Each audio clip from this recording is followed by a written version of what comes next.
What's a 14? Better than kicking the teeth. Okay, we're live. Well, good evening, ladies and gentlemen, and welcome to this session in the Gateway United Synagogue Adult Education Program entitled Jewish Belarus Over 700 Years. Our speaker tonight is Deborah Brunner, the co-founder and CEO of the Together Plan charity. Deborah has been working in Belarus for over 10 years and is a passionate advocate for Jewish community, history, heritage, and identity. She has worked tirelessly to grow the Together Plan in order to give agency to Jewish people coming out of a traumatic past, to empower them and give them skills and self-belief to rebuild and revive it. It is Deborah's mantra that together we can make a real and positive difference for a better, stronger, and more cohesive Jewish landscape in Eastern Europe and the former Soviet Union. At the end of her presentation, there will be an opportunity to ask questions and make comments. And if you wish to participate, you can do so at that time by raising your virtual hand. Right. So over to you. Thank you. Thank you very much for having me. I'm going to share my screen. Just give me a moment. So, thank you very much for that lovely introduction, Spencer. I'm absolutely delighted to be here. It's an absolute pleasure. Just to say that I am Deborah Brunner. I am the co-founder and the CEO of the Together Plan charity.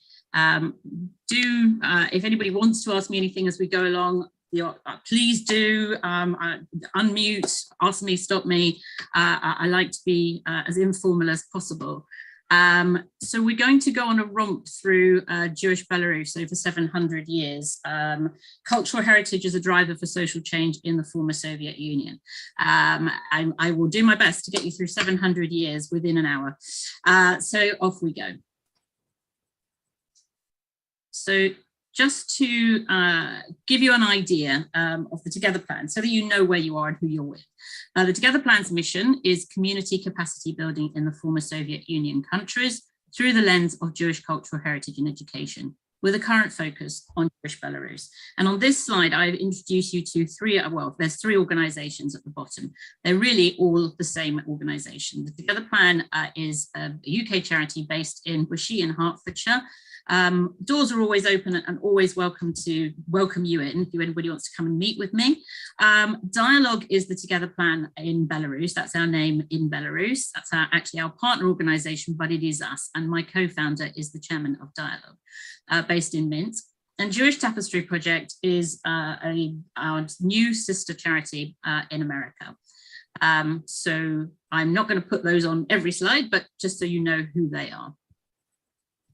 We're preserving the past, we're building the future, saving the history and heritage of Jewish Belarus for future communities and future generations, with communities in Belarus, and with is very important. And the Together Plan has been a member of the European Association for the Preservation and Promotion of Jewish Heritage and Culture since March 2019, and is building a Jewish cultural heritage trail in Belarus. And that is as part of the European Route of Jewish Heritage, under the AEPJ, the European Association that we're a member of. And this is part of the Cultural Roots Programme of the Council of Europe. And if you don't know about the Cultural Roots Programme of the Council of Europe, I highly recommend that you Google it and have a look, because it's absolutely fascinating. So just to orientate ourselves, this is modern day Belarus. So we've got Grodno over here, Brest in the south, Gomel over here. We're going to be talking about Vitebsk up here in the northeast. It's a landlocked country. It's bordered by Russia, Ukraine, Poland, Lithuania, and Latvia. And its borders have changed over many, many times, and we're going to talk about that. So let's go back. So Jewish life has been recorded there have been signs of Jewish life found in Belarus back to the 8th century, the 10th century, but first written evidence of Jewish community and its schools goes back to the years 1388 to 1396.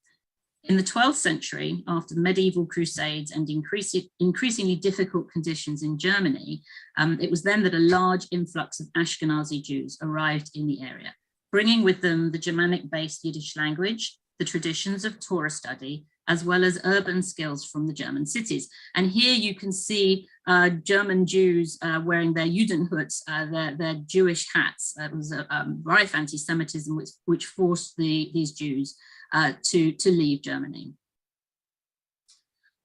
Now, the territory that is modern day Belarus, as I said, has been parts of bigger empires. And in the Grand Duchy of Lithuania existed between the middle of the 13th century all the way up to 1795. And here you can see its very glorious emblem here. Now, the English and the French, again, because of anti-Semitism, were leaving. Jews were expelled in 1290 from England, so certainly some would have come to the Polish lands. But there was a big influx between the 14th and the 15th centuries. And then, of course, the Sephardic Jews were expelled from Spain in 1492, and between 1493 and 94, they were assimilating into the Ashkenazi Jewish community in this part of the world, becoming the Litvaks.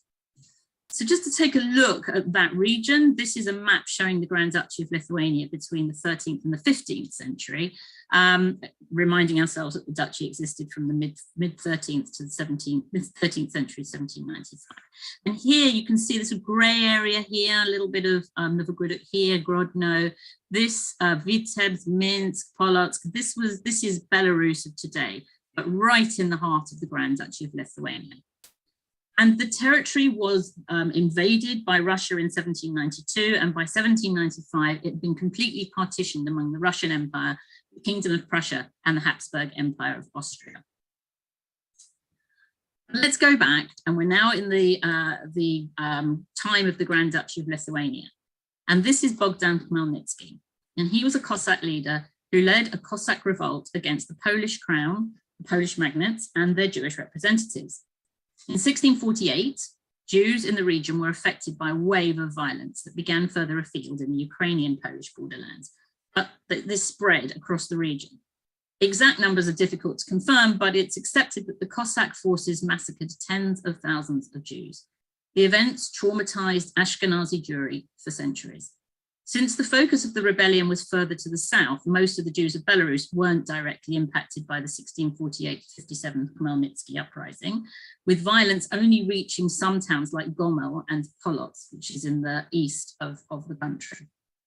However, there was a dramatic influx of refugees fleeing the persecution, which placed a strain on the economic resources of the Jewish community and brought it into conflict with the general population who were opposed to the influx. So it was problematic. Now, in the 16th and 17th centuries, yeshivot were established in the regions of Brest, Grodno, and Minsk. So this is right in the heart of Belarus. And there were very important religious innovations taking place, Hasidism and the Misnagdim. So let's look at that. So here we've got Rabbi Menachem Mendel of Vitebsk, born around 1730. Although he was called Rabbi Menachem Mendel of Vitebsk, it was actually Minsk, and Rabbi Shneur Zalman of Liadi, born 1745, and he was the founder and first Rebbe of Chabad. So the 18th century saw the emergence of Hasidism.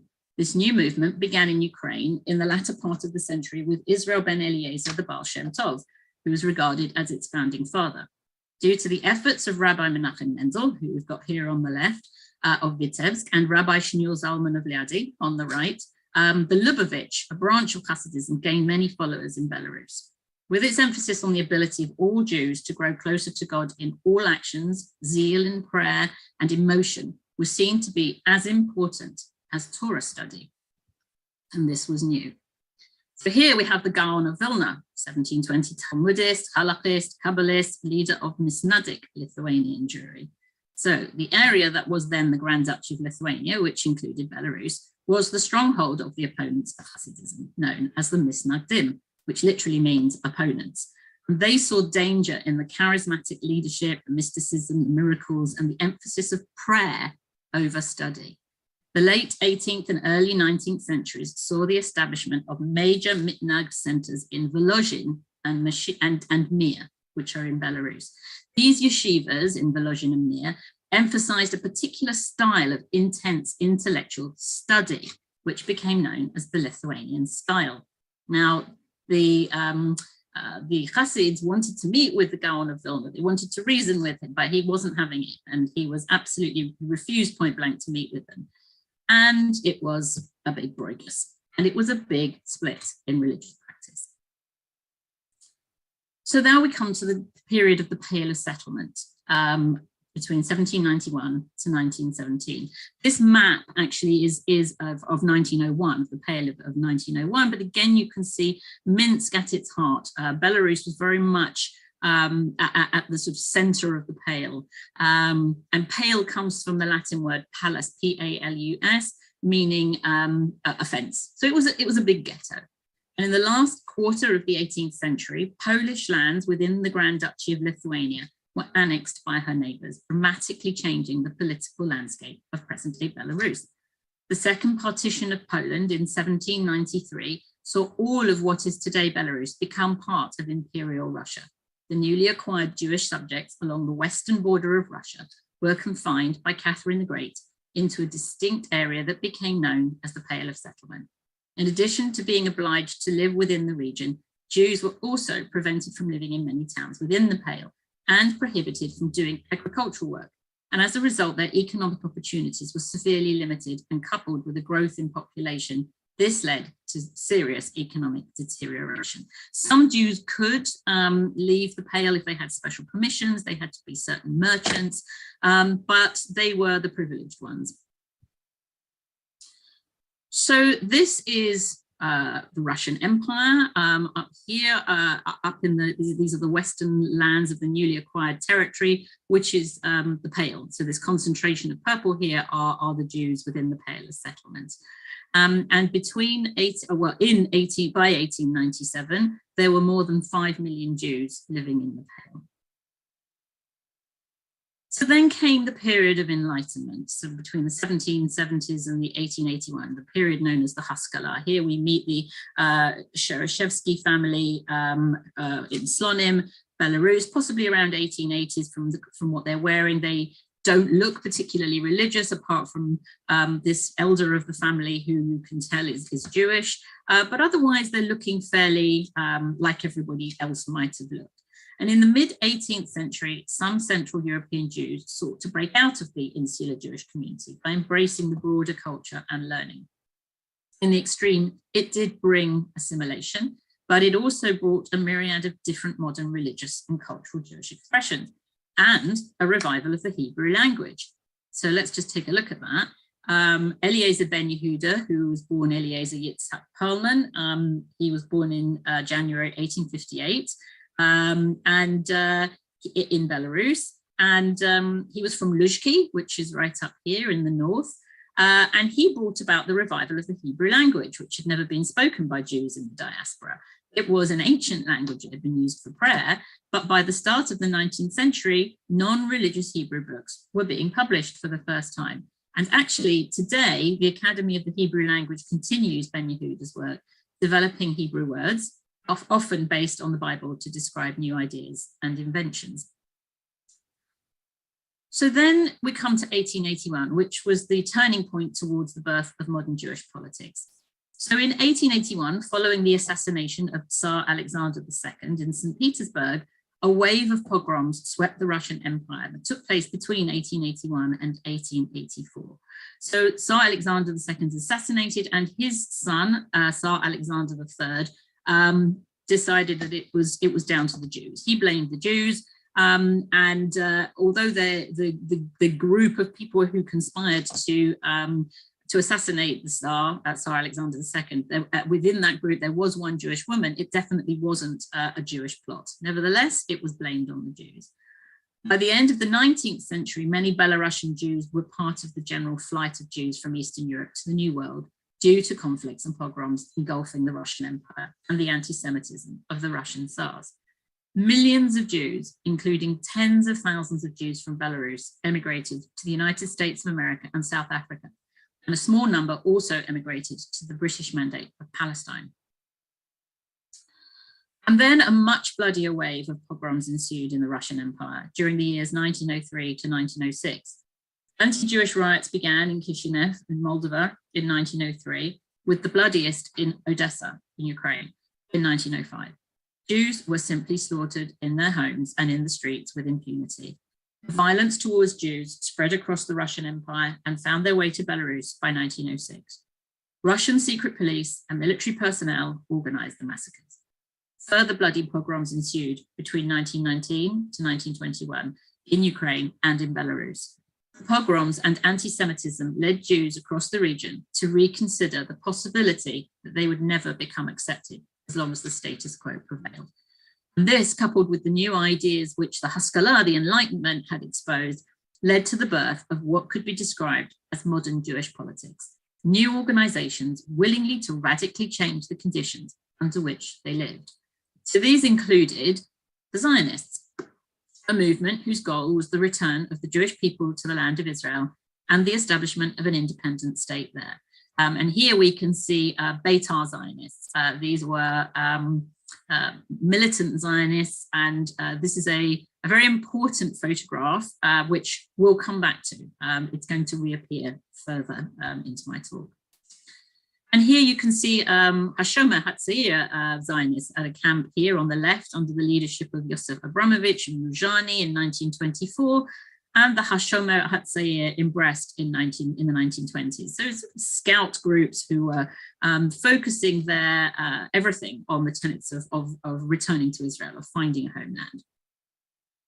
And there were different types of Zionism: political, labor, cultural Zionism, religious Zionism, and revisionist Zionism, where revisionist Zionists were the militant Zionists who were ready to take arms and to fight to return to Israel, to return to Palestine, to find a homeland. And then there were the Jewish socialists, the development of socialism amongst Jews functioning in a Jewish cultural and Yiddish-speaking context. The most significant group was the Bund. These were political Jews, non-Zionists, people who wanted to stay and make effective change through the political system. Now, the October Revolution, with its promise of better rights, was initially greeted favorably by the Jews of the region. The Belarus People's Republic existed from 1918 to 1919, a very short period of time. And after 1919, some of the country became part of the Soviet Union and other parts fell under Poland, with the Bund playing an active role in the revolution.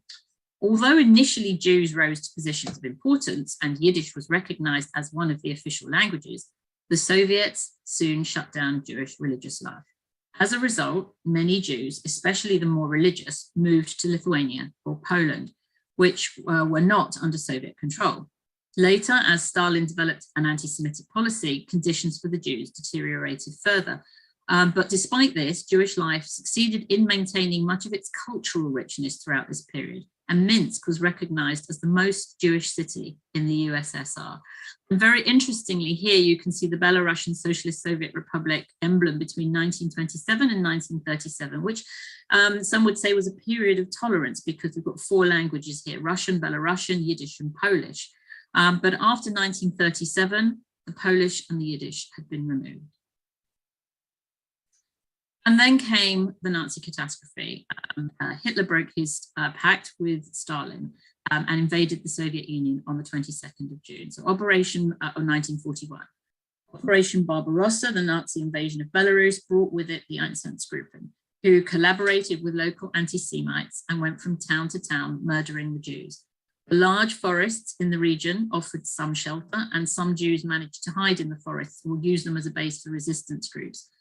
But these, however, were exceptional cases, and some 66% of Belarusian Jews, over 800,000 in number, were killed by the Nazis and their collaborators. So this picture was taken in Mogilev, and you can see here the ghetto. And here you can see the German soldiers were literally destroying, going from village to village, burning villages. So Belarus was an absolutely bloody battleground for Belarusians and also for Jews. And it was in the Soviet Union, it was a Holocaust by bullets. Jews they were shot. There was no concentration camp system. There was no opportunity to have, possibly survived by forced labor. Everybody, the policy in the Soviet Union was death by being shot. But there were also the Jewish partisan brigades, which bring with some incredible stories of resistance, still much to be explored about the partisans. At the end of the war, the area again came under Soviet control. With most of the shtetls destroyed and their inhabitants murdered, what remained of Jewish life was now generally confined to larger urban areas. Post-war Jewish life suffered under the Soviet policy, although there was some Soviet leniency towards Jews. Despite the Shoah and the Soviets in the post-war period, small pockets of Jewish life managed to continue in the region. And I wanted to show you this picture. It's a rarely seen picture. It's a surviving Jews. These were escapees from the Minsk ghetto, putting a memorial stone in the forest to the 106th Partisan Brigade, which was run by Shalom Zorin, the commander here, who escaped the Minsk ghetto and established a camp deep in the Nalaboki forest to take specifically elderly people and children. Very unusual partisan camp, little known about it, and very, very hard to find this memorial. But here you can see me, this is me here, standing at the same places as they were standing with a group that I took and some of my youth ambassadors. So following the Six-Day War, which started on the 5th of June, 1967, the USSR broke off relations with Israel, and the USSR's internal attitude towards Soviet Jews became increasingly anti-Semitic. Amongst Jews, on the other hand, the Six-Day War inspired enthusiasm for Zionism amongst Soviet Jews, and underground Zionist activity proliferated. Jews active in Zionist or other Jewish circles were prosecuted by the Soviet authorities as a result. And after the change in Soviet immigration policy in the 1970s, many Russian and Belarusian Jews immigrated to Israel.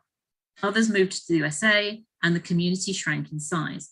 With the retightening of the USSR immigration policy, numbers leaving reduced to a trickle.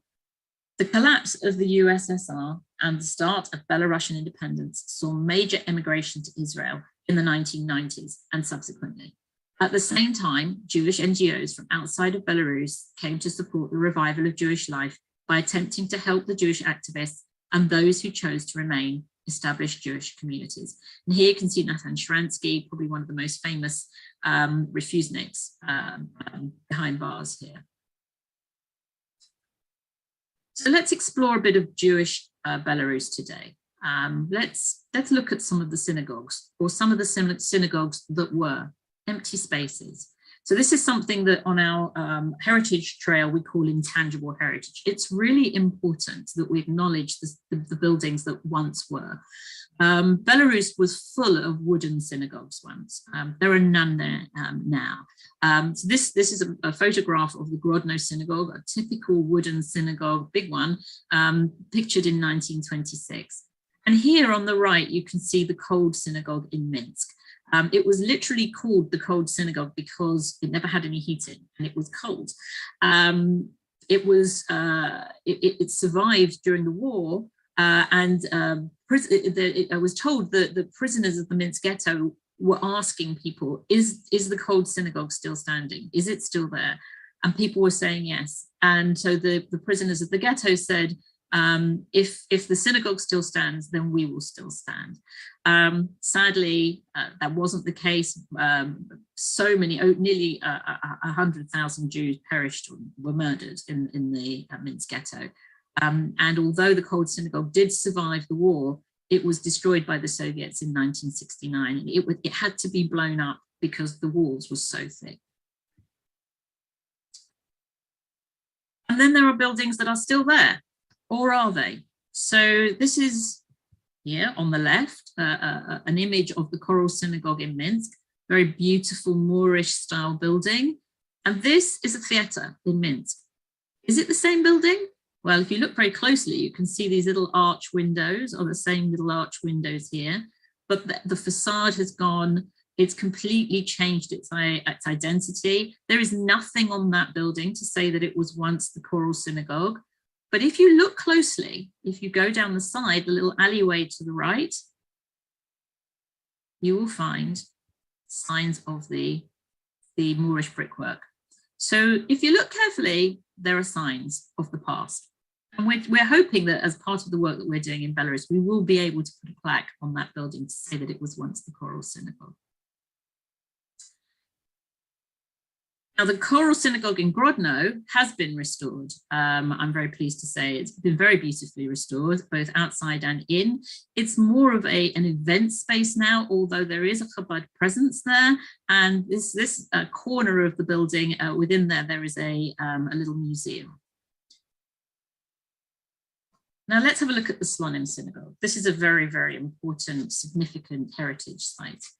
In the early 17th century, Slonim hired its first rabbi, Moshe Lima, the highest authority on halakha in Lithuania, the Grand Duchy, then Lithuania. The building of this famous Baroque synagogue began in 1635 and was completed in 1642. It was considered the most beautiful house of worship in the Grand Duchy of Lithuania. The Jewish population of Slonim numbered 1,200 by the middle of the 17th century, 1,400 by 1797, and 11,515 by 1897. So it really was a big community, but it got bigger. In 1939, the population of Slonim was 25,000, and 17,000 of those people were Jewish. The Jewish population in Slonim swelled to 22,000 by 1941, with Jews fleeing Poland, seeking refuge in the east. Before 1939, Slonim had been a part of Poland, but when Stalin and Hitler divided Poland, in 1939, the eastern part of Poland, including Slonim, fell under the control of the Soviet Union. Jews fleeing German-occupied Poland thought that they would find safety in the Soviet Union, but this proved futile when Hitler broke his pact with Stalin and invaded the Soviet Union in June 1941. By the end of 1942, almost all of the Jews of Slonim had been murdered. According to the Encyclopedia of the Holocaust, some 22,000 people died in the Slonim ghetto. Approximately 200 survived, escapees of the ghetto who became partisans in the forest. So here you can see really what remains of the Slonim synagogue. It's very neglected, parts of it have fallen away, but the building still stands. It hasn't been destroyed. So let me just show you a little bit of what it's like. It's still got some very stunningly beautiful features. You can see it had a very beautiful bima, which you can see here, very spectacular, very neglected now. And we're just going to take a moment to have a look at a film, short 2-minute film that we made of the building.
So as you can see, a very neglected building, but a very beautiful building, and has stood there for a very long time.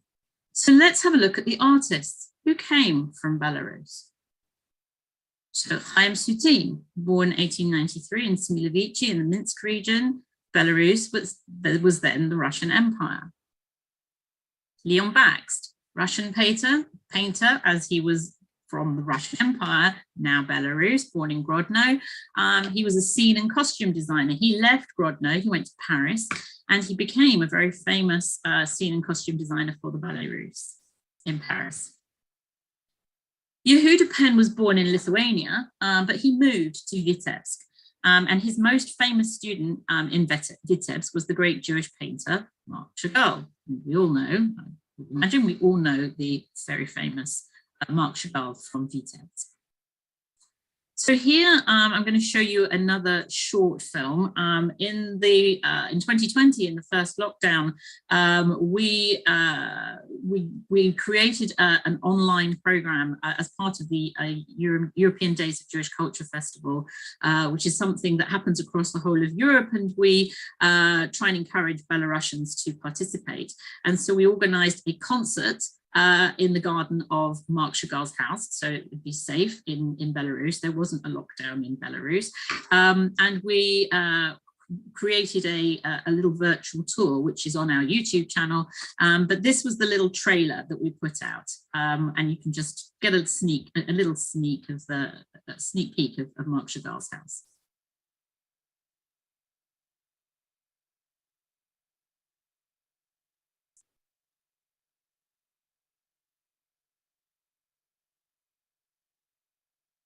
This is the original bricks of the house, and when Marc Chagall lived.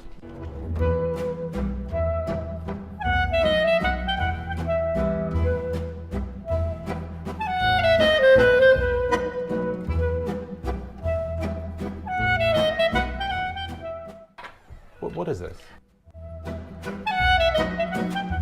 Brought water. Okay, so that's what the men did, you know, they were bringing the water and drinking coffee.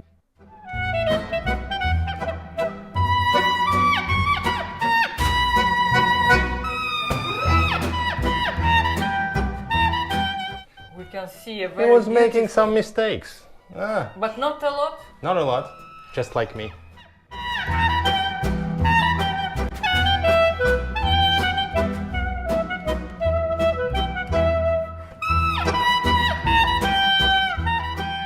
He gave to Marc Chagall this recommendation to the art world.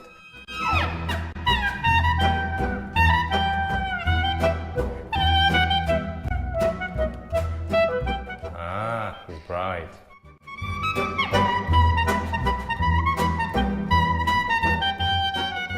It was not possible to make something.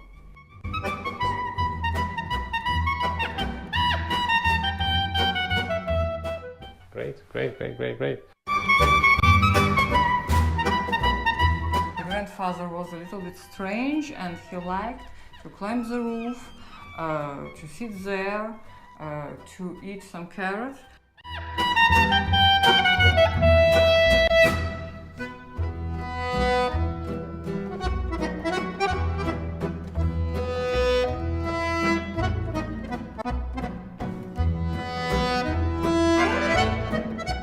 It's true and it's not true.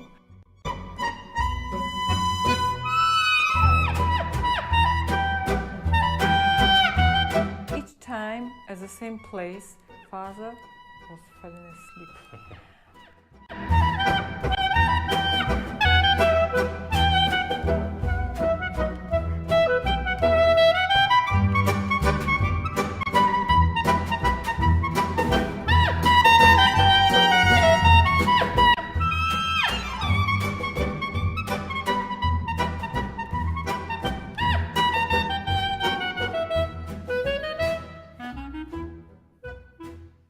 So it was it was a lot of fun, and I think we managed to make people feel quite engaged across the miles during COVID, taking them on a journey to Marc Chagall's house.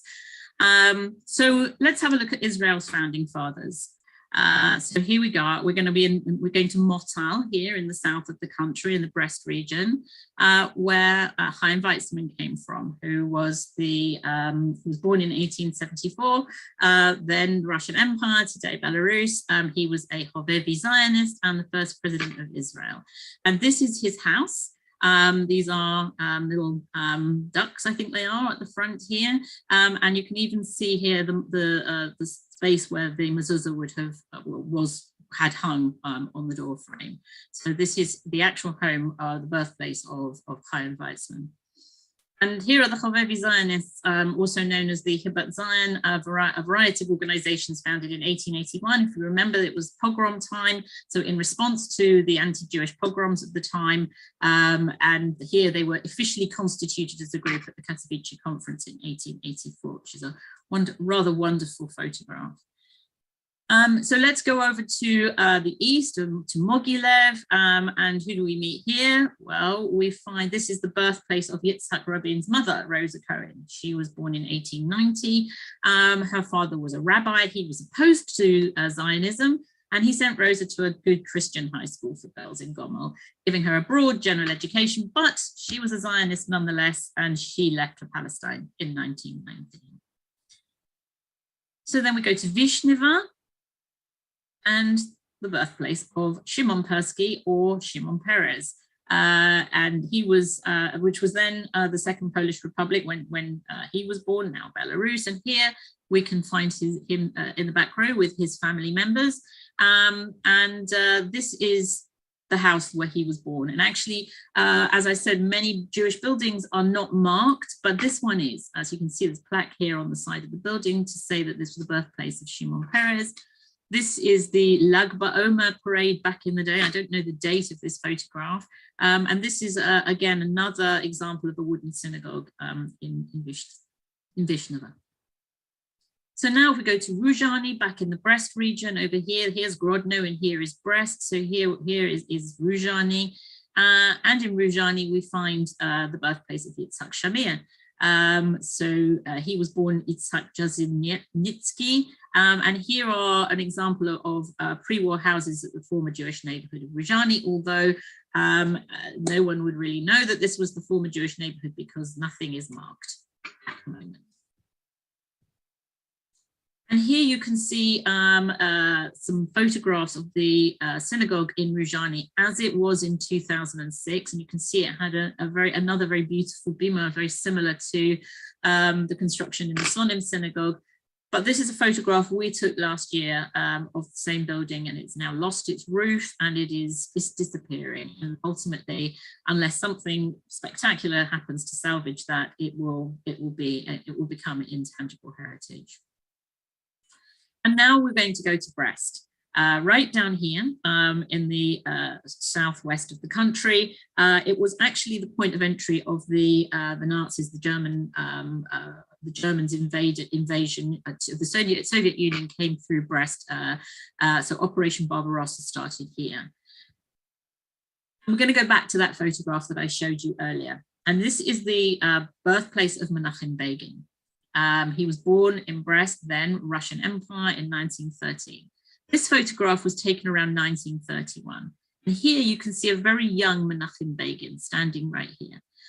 Next to him is Vladimir Zayevich Jabotinsky, the founder of the Beitar Nationalist Revisionist Zionism movement. So these, again, were the militant revisionist Zionists ready to put on uniforms and take up arms and fight for their brand of Zionism. These uniforms were brown.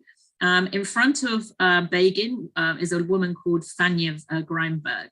This was a family friend of the Begins, and they're standing in the courtyard behind the building where Fanya lived and worked. And the building, they lived above where she worked, and where she worked was a pharmacy. Her husband, Solomon, designed and built that building. And I've actually stood on the spot behind that building. And you can see that building. This is my photograph that I took. So this is the building as it looks now. It is still a pharmacy. Inside, you can see there's a little table, and there is a book that tells the story of the survival of the Greinberg family. So Solomon and Fania and their son Jack survived in hiding. There was a community of 26,000 Jews in Brest before the war, and they say that only 11 or possibly 19 survived.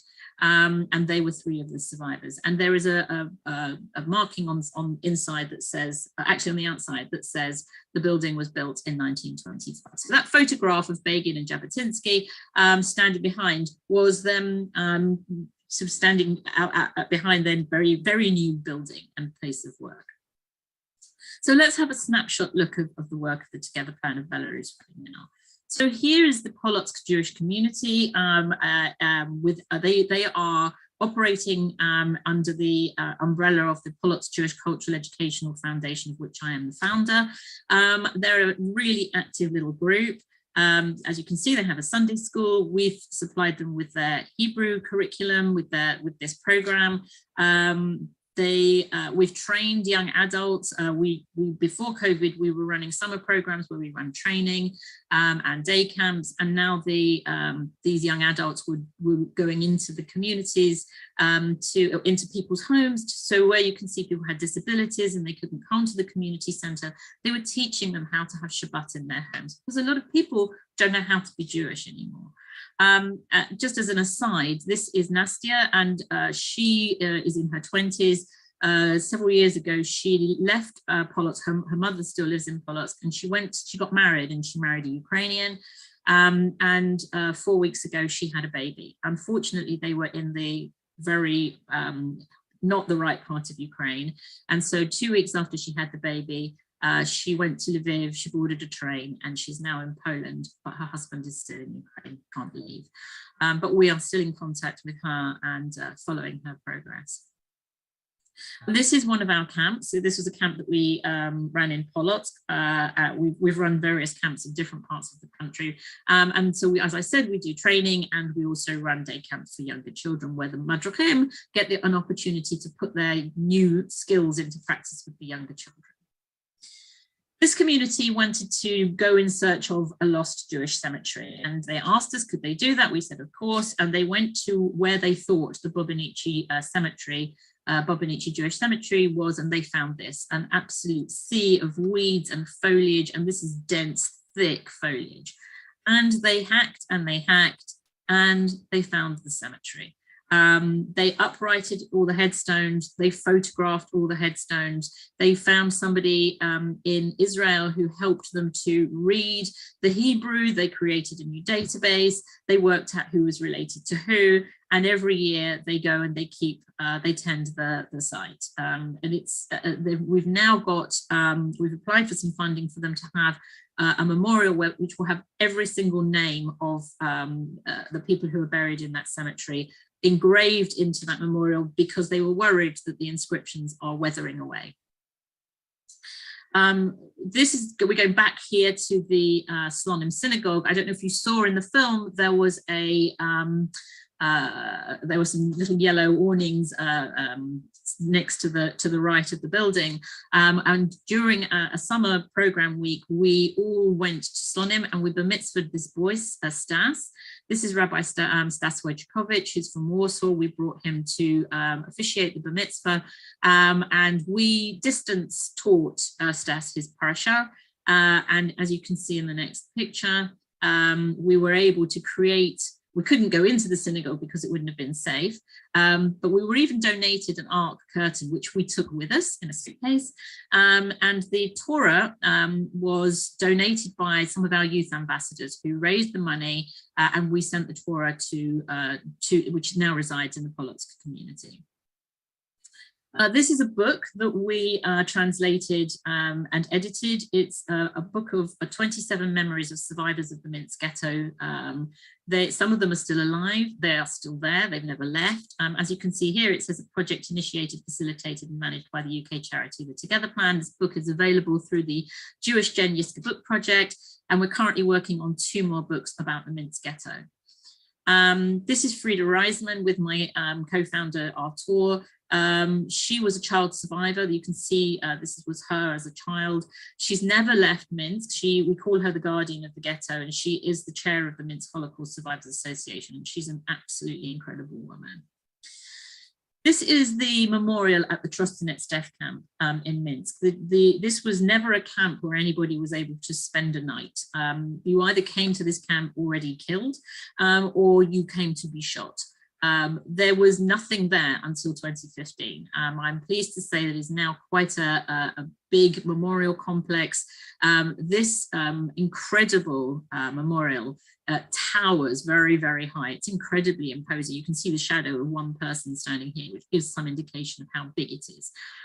So if you're ever in Minsk, I highly recommend that you go to this complex. And so let's go to Brest, back down where Menachem Begin was born. This is the Brest-Litovsk synagogue, very unusual hexagonal building. And this is what it looks like today. It is a cinema.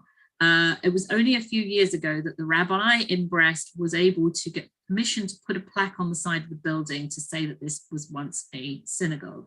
And you can still see sticking out the top, the hexagonal building. So the walls of the synagogue are still there. It has just been repurposed. This is the Brest-Litovsk Jewish cemetery. As you can see, it was a very established, very unusual graves. You can see here in the next picture, there are famous people buried there. Chaim Soloveitchik was one of the dynastic rabbis from the area. But today, this is what it looks like. It is a running track. It was destroyed by Soviets, by Nazis. A lot of the headstones were removed and used to pave pathways in people's gardens, to underpin basements. And we've been doing a lot of work to bring this project into focus over the last 7 years. A lot of the headstones were found over the last 10 to 15 years. People have been finding them and returning them. This is a photograph that I took in 2014. I happened to be there, and we got a call to say that they were digging up the land to prepare foundations for a new supermarket, and they'd found matzevot. So we went down there and we arranged to have them all collected and taken to where the others were. Last year, we signed an official agreement with the Brest authorities to be able to work with the headstones and to build a memorial, which we're hoping will appear by the middle of 2024. So we, last summer, we had a team in a very hot and dusty, dirty warehouse where we photographed every single piece. A lot of them are broken, and we have now got some experts who are creating a database which will be available online, and whatever can be read will be available. So we will see that will soon be available. It actually made Belarusian television, so just a very short piece from that television piece. Спустя 80 лет забвения в Бресте началось строительство лапидария. Экспозиция старинной письменности на камне появится на месте старинного еврейского кладбища, снесенного в начале Великой Отечественной войны. נפטר י"ב מנחם אב, תרל"ד, לפרט קטן, תהיה נפשו צרורה בצרור החיים.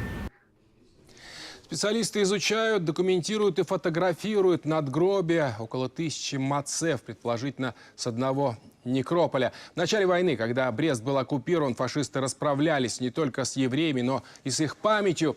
Самое старое и большое кладбище в городе разграблено, а потом вовсе стерто с лица земли. Надмогильные плиты использовали для мощения улиц. Спустя много лет их обнаружили и передали представителям общины. С инициативой вернуть мацевы на место и построить мемориал выступила общественность и потомки евреев Бреста. Уничтожение кладбищ, в том числе нацистами во время Холокоста, это было обычной тематикой. И, к сожалению, долгие годы мы не смогли восстановить ту справедливость и вернуть камни, и вернуть кладбище в какой-то первозданный вид. Поэтому на сегодняшний день есть решение таких проблем. Это возможность строительства мемориала, который будет посвящен не только людям, которые похоронены на этом кладбище, но и всему наследию нашей страны, потому что еврейское наследие Беларуси – это часть наследия всей Беларуси. Это будет первый лапидарий в стране. Проект в 3 этапа. После изучения надписи займутся дизайном будущего комплекса. Концепцию согласуют с еврейской общиной и городскими властями. Чтобы завершить работы, специалистам понадобится около 3 лет. So that's a very, very significant project. So let's finally have a quick look at Brna Gora. It's a very important place. Brna Gora, most people don't even know about it. They've never heard about it. There's no road sign that will show you how to get to it. It's a very difficult place to find, but it is a massacre site where 50,000 Jews from Brest, from Pinsk, and from Kobrin and the surrounding shtetls were taken and murdered. As you can see, there is one single railway track that takes that goes into the forest. So it was an ideal setting. There are 2 very simple memorials there. This is me walking the tracks, and this is Artur, my co-founder of the Together Plan, standing at the site. So this is the first, very modest, it's literally just a stone and 1 memorial plaque. And then there's a second memorial here, slightly more contemporary. And as you can see, it says, in memory of the 50,000 citizens of Jewish nationality from the Soviet Union and West Europe, bestially murdered by the Nazis in the time of the Holocaust during the Great War for the defense of the homeland, 1941 to 45, which is quite a complex way of saying, to putting it out. It basically, it says that we're sort of Soviet citizens that happen to be Jews. It doesn't actually say these were Jewish people who were murdered because they were Jews. So there's a lot of work to be done. What I can say is that the Belarusian authorities have now highlighted that this is a site that should be a memorial complex, and my colleague Artur has been asked to be part of that committee. So that is a very interesting development. So one of the other things that we do is that we help people to find their ancestral records in the archives in Belarus, because the records in Belarus are not digitized as many of the Polish records are. And so we do help people. We have a team of archivists. We're very good at finding people's information where it can be found. We've located records going back to the early 1700s. And it also gives us a huge amount of information for the heritage route. It tells us how people lived, describes buildings, it describes the people themselves. It is an absolutely rich treasure of heritage information. And we've also created a Holocaust education program for 13 to 14-year-olds, the post-bar mitzvah group or the mitzvah group. We encourage parents to do it with their children as well. It's an online program, but we're hoping to adapt it so it becomes an in-person program as well. 6 very beautiful booklets have been created, and we have an exhibition that's coming later in the year. So if anybody is interested in that, please let me know. So as I said, we are building a cultural route through Belarus as part of the European route of Jewish heritage. And then we're trying to create various tools around that. And one of the, we're very proud to say that we have just published 2 audio tours, which you can access. It's free. If you go onto the Easy Travel platform or the app, you can find the Jewish streets of Minsk and the Jewish streets of Polotsk. This is Minsk on the left and Polotsk on the right, which was created by lots of our volunteers. So here you can see 2 of my young ambassadors who recorded the English here in the UK in a studio. This is Artur recording the Russian in Minsk, in our office in Minsk. And we also had Sonia, who is part of one of our team, but I don't have a photograph, so I can't show you Sonia recording. So just a short testimonial. We support our partners in the Together Plan, whose work is a reference in every sense and a source of inspiration for our European network. Not only their challenge is even greater due to the political circumstances in Belarus, the only country on the entire European continent that is not a member of the Council of Europe. The Together Plan's work in safeguarding the rich Belarusian Jewish heritage is bottom-up and cross-cutting approach to heritage management, led by a wonderful team of people, deserves every possible opportunity for support. They are a beacon for heritage practitioners in Europe. And that was a testimonial from Victor Sorensen, who is the AEPJ director based in Barcelona. And we're rather proud of it, so I wanted to share it with you. So we do believe that building a heritage trail will enable Jews and non-Jews in Belarus to engage in dialogue around Belarusian Jewish history. It will enable Belarus to tell its own story. And we believe that this is the route to understanding, appreciation, and revival. We have just to share with you, we have a very interesting and exciting upcoming event on July the 28th at 12:30 lunchtime, catered lunch, an audience with an opportunity to meet John Benjamin from the BBC Antiques Roadshow, who is the jewelry expert. You can bring some jewelry to be valued. It's going to be lovely in a very beautiful private home in Hertfordshire. So if anybody is interested, please email michelle@thetogetherplan.com and register your interest. Let us know. We'd love to see you there, but there are limited numbers, so I would let us know fairly quickly. So very finally, thank you for having me. If you would like to know more, if you would like to subscribe to our newsletter, you'd like to become a supporter, we'd be delighted to hear from you. And I am very grateful that you invited me here today. It's been a pleasure. Thank you. Well, thank you very much for that whirlwind tour of Belarusian Jews over 700 years. I think some of the people here do have family who came from Belarus, and they might want to tell us about that. Just one or 2 points. I think the Israel Museum reconstructs synagogues when they're not extant now. Does it have any wooden synagogues? Do you know? Or no, it doesn't.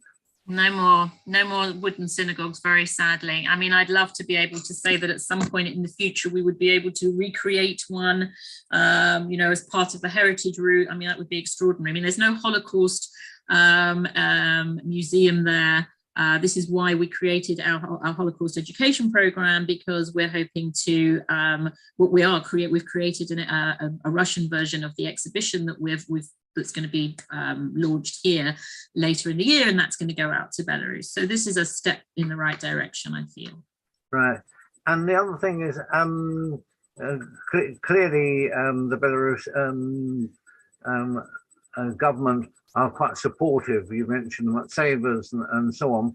But where does it stand in the spectrum of acknowledging the Holocaust or denying the Holocaust? We've had one on Lithuanian Holocaust denial at one end. Other countries do own up to what happened. Where in the spectrum does Belarus stand?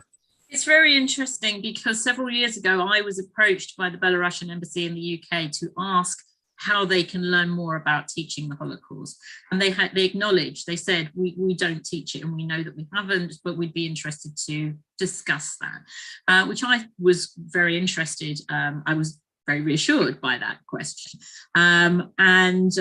We are, for example, it's complicated because in the sort of Soviet Union, it was we all suffered together. You know, this was the narrative. And I know that we're not in the Soviet Union anymore, but there's a big legacy left from that. You know, they celebrate Victory Day on May the 9th. And it's a very sort of, it's a process to help them understand that they have two stories to tell. There's the story of the suffering of the Belarusians, and there's a story of the suffering of the Belarusian Jews. They're not averse. There are memorials all over the country. There is the Simon Lazarus Foundation in the UK who have funded exploration to enable memorials to be placed where there were massacres. That's not been denied, that happens. They get the permissions for that. And we actually found an exhibition, or it was in the 1990s, an exhibition of art of young painters who painted on the theme of the Holocaust, and it was shown in the 1990s, and then it was lost. And we found it, we restored it, and this year we've reframed it, and it's been traveling around the country. And we've just been asked to exhibit it at the National Library in Minsk for a month. So that's positive. That's a good thing. Right. Right, well, I'll open it up to people on this Zoom call if anyone would like to mention anything. Yes, Stephen, unmute yourself. Deborah, thanks very much. What does it take for a synagogue in Slonim, which you've shown in the film, to be rehabilitated, either as a synagogue or as some other purpose? What is the reason? Is it purely down to money for leaving it in its present state? Don't people in the town have something to say about that? Or is there no voice given to anybody in the town because it's all down to the authorities and what they say goes? I mean, what is the future for those buildings? Is there any chance of rehabilitation or repurposing? So there's been lots of interest in that building from outside organisations, but it's going to take a lot of funding. And also what I would like to see is work being done with the local community to ask them, to involve them in what that building could be. It sits at the very, very centre of the town. It's a huge building. It's right in the center. I don't know if you saw in the aerial shots, but there's like a big market next to it. At one point, we were negotiating with the authorities because there wasn't somebody interested in possibly doing some work to support that building. Apparently, the cemetery was where that market is, and there's all sorts of things that could be done, but you can't regenerate a building and help it to become part of the urban regeneration of a town without involving local community voices. There are Jewish people in the town, but they don't identify, they don't come out because there's nothing to come out for. And the building just sits, and it's crying out for development, and it could be something quite extraordinary, but it's highly complex. It requires a lot of money. And it requires work with the local community, which we would happily do because that's what we do as a charity. So it's not impossible. The authorities don't have the money to do anything with it. If the money comes, they will do it. It's not that they won't do it, they will. And I've even been there with several groups of people who've shown interest, and they take photographs and they stand there and the locals go past and they go, don't photograph it, do something with it. You know, they're waiting for people to come and save this incredibly important Jewish heritage site because it is one of the most important Jewish heritage sites in Europe. It's been marked as the jewel in the crown of Jewish heritage in Europe.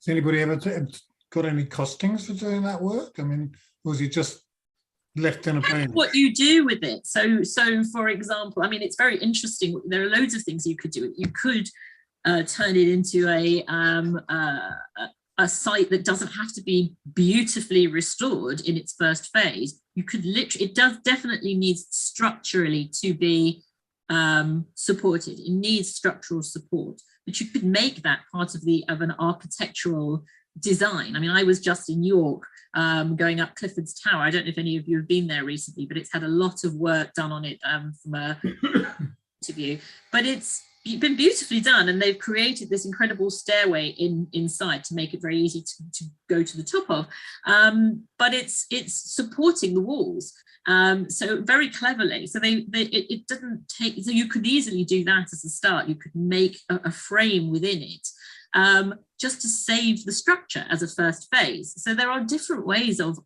skinning a cat, so to speak. So if you needed, I don't know, $5 million or several millions to do something absolutely grand and glorious, you wouldn't need to necessarily do it all in one hit. You need to save it structurally first and create a buzz around it. It's a big project, but I would love to see that building come to life.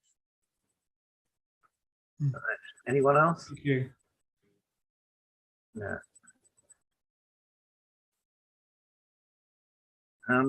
In that case, I'd like to thank Deborah Brunner for her fascinating and informative talk, and hope that it will stimulate interest in both Jewish Belarus and more widely in the Together Plan charity. We could have had another lecture simply on famous Belarusian Jews, besides the politicians and artists There's linguist Noam Chomsky, there's Chabad Rabbi Menachem Mendel Schneerson and the rabbinic dynasty of the Soloveitchiks, and in the entertainment world, the co-founder of MGM, Louis B. Mayer, and many more. Our next session will be live streamed from Toronto, Canada, on Tuesday, the 28th of June, when Cantor Benny Meisner will give a talk entitled When Cantors Ruled the World. Details of the current EdgeWeb program can be found on our website, www.edgewayU.com, or alternatively, you can contact our office@edgewayU.com, and ask to be placed on the circulation list for the adult education program. Recorded past sessions are on our Edgeway US YouTube channel, and tonight's session will be uploaded immediately to YouTube. Thank you for attending this session tonight. Thank you. Thank you for having me. Thank you.